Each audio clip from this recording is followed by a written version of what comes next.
Hello दोस्तों, स्वागत है आपका मेरे चैनल क्वेश्चनोलॉजी में। दोस्तों, मैं आपके लिए जो 1 सितंबर 2022 को ग्रुप डी का पेपर हुआ था सेकंड शिफ्ट में, उसके जो मुझे क्वेश्चन मिले हैं उसको आपको कराने के लिए लाया हूँ। ठीक है, फुल एक्सप्लेनेशन के साथ, ताकि आपको जो जिनका पेपर है उनको पेपर देने में दिक्कत ना हो और उनको लेवल का पता चल जाए कि किस तरह का पेपर आ रहा है। तो चलिए स्टार्ट करते हैं। फर्स्ट क्वेश्चन, पहला क्वेश्चन आया था, निम्नलिखित में से कौन सा अवार्ड 24 भाषाओं में दिया जाता है? तो ये साहित्य अकादमी अवार्ड 24 भाषाओं में दिया जाता है। अगला प्रश्न आया था, वर्ष 2010 में भारत का प्लांट जैव विविधता में क्या स्थान था? तो ये 10वां स्थान था, एशिया में चौथा था। अगला प्रश्न आया था, 20 लाख से कम जनसंख्या वाले राज्यों में पंचायती राज व्यवस्था कैसी थी? तो द्विस्तरीय व्यवस्था थी। ठीक है, अशोक मेहता समिति के अनुसार। अगला प्रश्न आया था, 1931 में कहाँ पर गोली लगने से चंद्रशेखर आज़ाद शहीद हुए थे? कुछ इसी तरह का क्वेश्चन आया था। तो ये अल्फ्रेड पार्क, ये कहाँ पर था? ये इलाहाबाद में स्थित है। अगला प्रश्न आया था, तड़ोबा राष्ट्रीय उद्यान किस राज्य में स्थित है? तो ये महाराष्ट्र राज्य में स्थित है। अगला क्वेश्चन, जून 2022 तक राष्ट्रीय महिला आयोग का अध्यक्ष कौन थी? यानी कि रेखा शर्मा थी। भारत बायोटेक ने कोविड-19 वैक्सीन के लिए किस देश के साथ समझौता किया था? तो उसने सबसे पहले ब्राज़ील के साथ समझौता किया था। वैक्सीन बनाई थी कोवैक्सीन और सीरम इंस्टीट्यूट के साथ कोविशील्ड। अगला प्रश्न आया था, अप्रैल 2021 में ग्रामीण संपत्ति सर्वेक्षण के लिए केंद्र सरकार ने किस योजना को लॉन्च किया था? तो उसका नाम था स्वामित्व योजना। ठीक है दोस्तों, क्वेश्चन जो है लेवल थोड़ा मॉडरेट लेवल आ रहा था। ठीक है, तो उसी हिसाब से आप लोग अपना रिवीजन फास्ट करके जाना। अगला प्रश्न है, पुरुष एशियन हॉकी चैंपियनशिप 2022 में कहाँ से पदक किसने जीता था? तो ये भारत ने जीता था।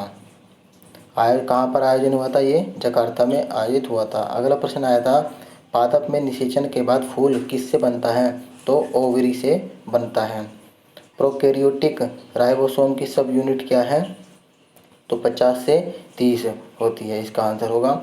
अगला प्रश्न आया था, किस पौधे का उपयोग रक्तचाप के इलाज के लिए किया जाता है? तो सर्पगंधा का प्रयोग रक्तचाप के लिए किया जाता है। बोमेन्स कैप्सूल किस शरीर के अंग में निकलता है? तो ये किडनी में निकलता है। अगला प्रश्न आया था, किस यंत्र द्वारा रक्तचाप को मापा जाता है? तो स्फिग्नोमीटर के द्वारा मापा जाता है और रक्तचाप होता है 120/80 mmHg। ठीक है, अगला प्रश्न आया था, जल की स्थायी कठोरता को दूर करने के लिए किसका प्रयोग करते हैं? तो वाशिंग सोडा और रेजिन का प्रयोग करते हैं। और जल की स्थायी कठोरता को उबाल कर भी दूर किया जा सकता है। साइंस फिजिक्स क्वेश्चन आया था अगला, कि एम कोश में इलेक्ट्रॉन की संख्या कितनी होती है? तो ये 18 होती है। वायुमंडल की उपस्थिति में वायुमंडल कैसा दिखाई देता है? तो ये आसान क्वेश्चन आ गया था। ये दिखाई देता है 18, वो सॉरी दोस्तों, ये दिखाई देता है काले रंग का दिखाई देता है। अगला प्रश्न न्यूमेरिकल आया था, कि 5 ओम 10 ओम को दो प्रतिरोध जिसको समांतर क्रम में जोड़ते हैं और 12 वोल्ट की बैटरी से जोड़ते हैं तो उसका करंट क्या होगा? तो जब प्रतिरोध समांतर क्रम में जोड़ते हैं तो उसको 1/R बराबर 1/R1 plus 1/R2, R1 5 R2 10, calcium हो जाएगा 10, 2 + 1 तो 10/3, ये आ जाएगा प्रतिरोध। और V दिया था हमें 12, तो हमें पूछा है I, V बराबर IR होता है फॉर्मूला। ठीक है, हमें I पूछा है तो I बराबर V/R। V का मान है 12 और R का मान है हमारा कितना था 10/3, तो ये कट जाएगा 2 × 5 = 10, 2 × 6 = 12, 6 × 18, ये सीधा 12 × 36 3.6, इसका एम्पियर आंसर होगा। चलिए अगला प्रश्न आया था, एक लेंस की क्षमता 10 डायोप्टर है तो फोकस दूरी कितनी होगी? तो इसका फॉर्मूला होता है P बराबर 1/f, मीटर में होगा 100/10, तो 10 से 10 ये 0 गई तो 10 मीटर इसका आंसर होगा। ठीक है, अगला प्रश्न आया था, अवतल दर्पण में अगर वस्तु को F और C के बीच रखा जाए तो प्रतिबिंब कहाँ बनेगा या कैसा बनेगा?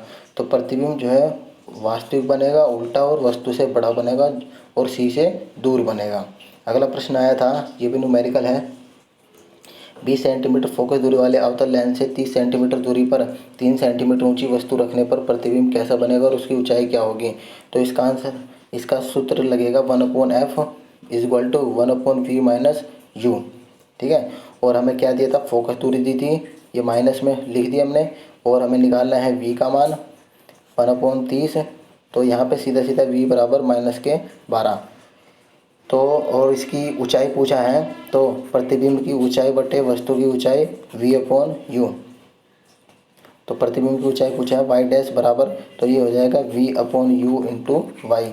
तो v की वैल्यू कितनी है, v की वैल्यू है -12 और इसकी वैल्यू है 30 और इंटू ऊंचाई कितनी है 3।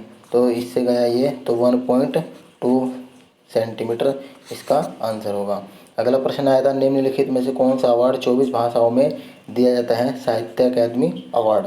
अगला प्रश्न आया था, 2010 में भारत का प्लांट जैव विविधता में क्या स्थान था, तो ये 10वां था। नेक्स्ट क्वेश्चन, 1969 में कितने बैंकों का राष्ट्रीयकरण किया गया था, तो ये 14 बैंकों का किया गया था। अगला प्रश्न आया था, 1953 में नागरिक उड्डयन के समय भारत में कितनी एयरलाइंस थी, ये 8 थी। अगला प्रश्न था, महिला आयोग के अध्यक्ष, ये तो दोस्तों हो चुका है, रेखा शर्मा। वर्ण विक्षेपण होने पर वेवलेंथ के बारे में आया था क्वेश्चन, इसके विकल्प नहीं मिले मुझे, तो इससे रिलेटेड आया था। अगला प्रश्न आया था कि एसिटिक एसिड में NaOH से रिएक्शन करने पर क्या बनता है, इससे रिएक्शन करने पर क्या बनेगा, CH3CONa प्लस H2O जल बाहर निकलेगा। अगला प्रश्न आया था कि प्रतिरोध दिया गया था, वह वायर की लेंथ दी गई थी, एरिया दिया गया था। ठीक है, और पूछा गया था कि लेंथ 2 गुना करने पर प्रतिरोध कितना होगा। तो इसमें इसका फॉर्मूला लगेगा ρl/A से इसका निकल जाता। ठीक है, अगला प्रश्न आया था कि 2010 के अनुसार विश्व में भारत की वन रिपोर्ट क्या थी। तो दोस्तों इसका आंसर अगर आपको पता हो तो कमेंट बॉक्स में लिखना। और अगला प्रश्न आया था, गुरु पद्म संगमा किस त्योहार से संबंधित है, तो ये हेमिस गोम्पा त्यौहार से संबंधित है। अगला प्रश्न आया था, इलेक्ट्रोमैग्नेटिक इंडक्शन में EMF किसके प्रोपोर्शनल होता है, तो ये मेरे ख्याल से या तो धारा के या फ्लक्स के प्रोपोर्शनल होता है, इन दोनों में से कोई आपको पता हो तो कमेंट में लिख देना। पौधों में फल का निर्माण किससे होता है, तो अंडाशय से होता है। अगला प्रश्न आया था, कृत्रिम पारिस्थितिकी किससे बनाया जाता है, तो ये बनाया जाता है तालाब, वन, झील और खेती से। अगला प्रश्न आया था, कार्बन किसके समरूप होता है, तो ये ऑक्सीजन के समरूप होता है। नेक्स्ट क्वेश्चन आया था, महिला सशक्तिकरण के लिए हाल ही में सरकार द्वारा कौन सी योजना चलाई गई थी, तो ये सरकार द्वारा चलाई गई थी, उसका नाम था सुकन्या समृद्धि योजना। ठीक है, चलिए अगला प्रश्न आया था, मार्च 2022 तक पंजाब और हरियाणा के उच्च न्यायालय का मुख्यालय कहाँ है, चंडीगढ़। अगला प्रश्न था, मैन हॉकी एशिया कप किसने जीता था, यानी कि इंडिया ने कौन सा पदक जीता था, तो ये कांस्य पदक जीता था। 2022 के भी जून तक के करंट अफेयर पूछे गए दोस्तों। ठीक है, तो आप लोग जून जुलाई तक के ही करंट अफेयर पढ़कर जाना। अगला प्रश्न आया था कि जब ग्राहक अधिक सामान खरीदता है तो कंपनी द्वारा जो उसे छूट दी जाती है उसको क्या कहते हैं, इसका आंसर आप लोग कमेंट बॉक्स में बताइए। भारत में कुल कितने एयरलाइंस राष्ट्रीयकृत हैं, तो शायद इसका आंसर 9 होगा या 10 होगा, ज़्यादा उम्मीद है कि इसका आंसर 9 होगा। ठीक है, अगला प्रश्न था, प्रस्तावना में लोकतंत्र के लिए कौन सा शब्द प्रयुक्त किया गया, तो ये गणराज्य शब्द का प्रयोग किया गया। अगला प्रश्न आ गया, प्रतिरोध से ही अगर दो प्रतिरोधों को समांतर क्रम में जोड़ा गया है तो उसका समतुल्य प्रतिरोध कितना होगा, तो डिजिट कोई सी भी हो सकती है, ये 20-30 थी, तो A1/R = 1/20 प्लस 1/30, 20-30। तो इसको हल कर लेंगे हम लोग, इसका एलसीएम आ जाएगा 10×3 = 30, 20 यानी कि 60, 20 × 60 प्लस 30 दूनी 60, 60/5, तो 5 × 5 5 दूनी 10, तो इसका आंसर हो जाएगा 12। अगला प्रश्न है, उत्तल लेंस में वस्तु कहाँ रखें कि इमेज जो है उल्टा, छोटा और वास्तविक बनेगा, तो ये अनंत और 2f के बीच रखने पर उल्टा, छोटा और वास्तविक बनेगा। अवतल दर्पण में ऑब्जेक्ट की दूरी 10 सेंटीमीटर है और इमेज 15 सेंटीमीटर दर्पण की ओर ही बना है, तो फोकल लेंथ क्या होगी? फोकस 1/f बराबर 1/v plus 1/u। Focus length निकालनी है तो 1/v कितना होगा? -15 प्लस u कितना होगा? 10। तो इसकी एलसीएम आ जाएगी 15 दूनी 30 -2 और 10 तिया 30। एलसीएम आ जाएगा 5 तिया 15 गुणा, तो 5 तिया 15, 15 दूनी 30, तो 1/30। तो f बराबर 30 इसका सही आंसर होगा। ठीक है, कोई गलत तो नहीं कर दिया मैंने।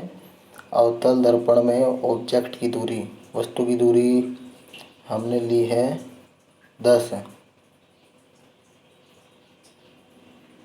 ठीक है, ओके।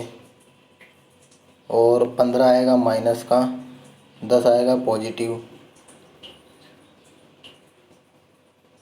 ठीक है, तो ये इसका आंसर होगा। तो दोस्तों, वीडियो कैसी लगी? वीडियो अच्छी लगी हो तो अपने दोस्तों में शेयर करना और चैनल को सब्सक्राइब करना। Thank you. आगे मिलते हैं हम आपको अगले पेपर के साथ। धन्यवाद।